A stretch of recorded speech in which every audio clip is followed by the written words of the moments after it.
We all know Bitcoin is famous for being slow and steady, right? That 10-minute block time is legendary.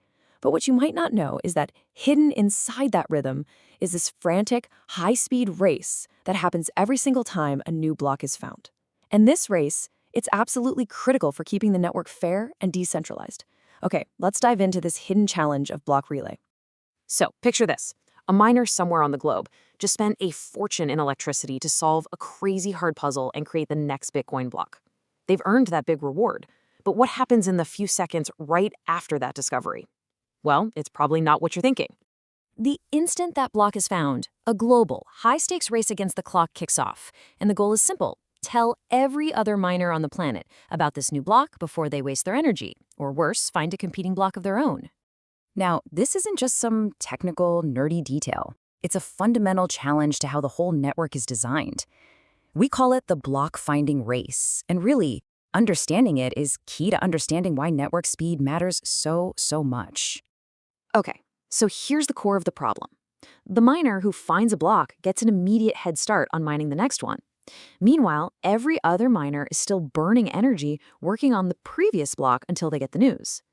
If a second miner happens to find a block in that tiny communication gap, suddenly the network has two competing versions of the blockchain.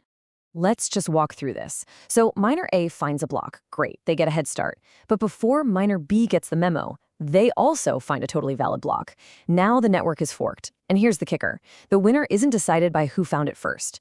It's decided by whose block the next miner builds on top of. The loser's block, it becomes what's called an orphan. And that massive mining reward, it just vanishes. Poof, gone. And this is why this all matters so much. The biggest miners, the ones with the most hash power, are already more likely to find blocks, right? That's just statistics. But if they also have a network advantage that lets them spread their blocks faster, well, they get a double advantage. And that can really centralize the network, pushing out the smaller miners and just undermining the very idea Bitcoin was built on. So yeah, this was a huge problem. But as they often do, the Bitcoin community came up with a really brilliant solution. It's called compact block relay, and it's specified in a proposal known as BIP 152. It's just a really elegant fix that tackles the problem right at its source. Before this fix, whenever a new block was found, the entire block, the header, all the transactions, the whole shebang, was sent across the network. But think about it for a second. Most nodes already have almost all of those transactions sitting right there in their memory pool, their mempool. It was just incredibly inefficient and wasteful. The improvement here is, well, it's massive. Instead of sending the entire clunky block, the new method just sends these tiny 6-byte identifiers for the transactions. Your node gets these little IDs, finds the matching transactions it already has, and just rebuilds the block locally. It's such a simple idea. Don't send data people already have, but the result is a system that can be over 99% more efficient. Just incredible. But it gets even cleverer. See, compact block relay isn't a one-size-fits-all thing. It actually has two different modes, and each one makes a different trade-off between saving data and, saving precious time. Okay, the names here can be a little confusing, I get it, so let's break it down. Low bandwidth mode is the default. Your node is only told the ID of a new block. If you've already seen that block from another connection, you just saved a bunch of bandwidth. Simple.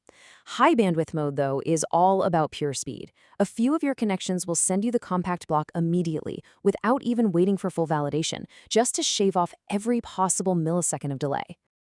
Now, sending a block before you've even validated it, that might sound pretty risky, right? But the secret sauce here is the proof of work. It costs, on average, something like $150,000 in electricity to generate the proof of work for just one block. The chances that a miner would spend all that money just to send you a fake block and waste a tiny bit of your bandwidth, they're incredibly low. It's a very safe bet.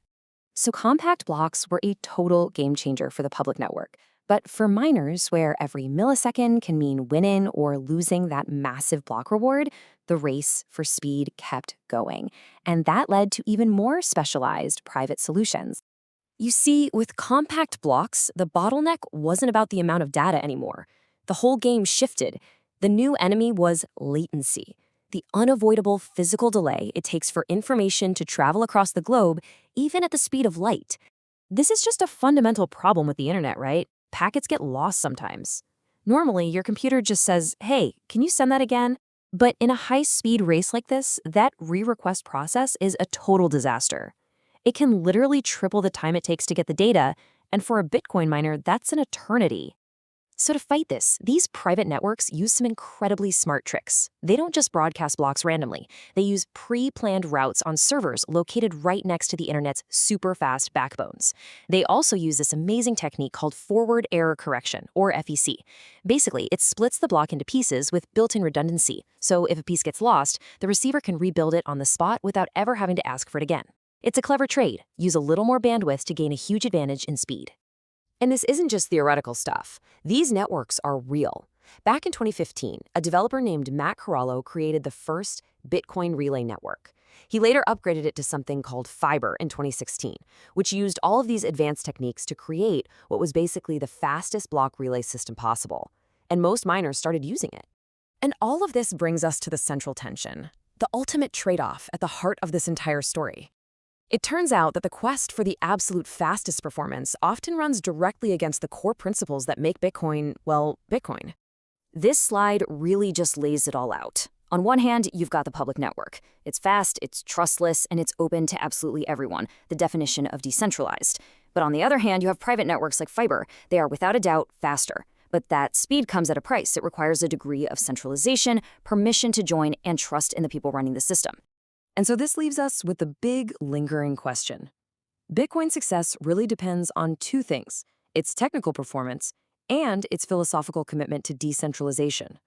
So as engineers keep finding new and faster ways to do things, the community constantly has to ask itself, how much of that precious decentralization are we willing to trade for an edge in this block relay race? What is the right price to pay? For speed,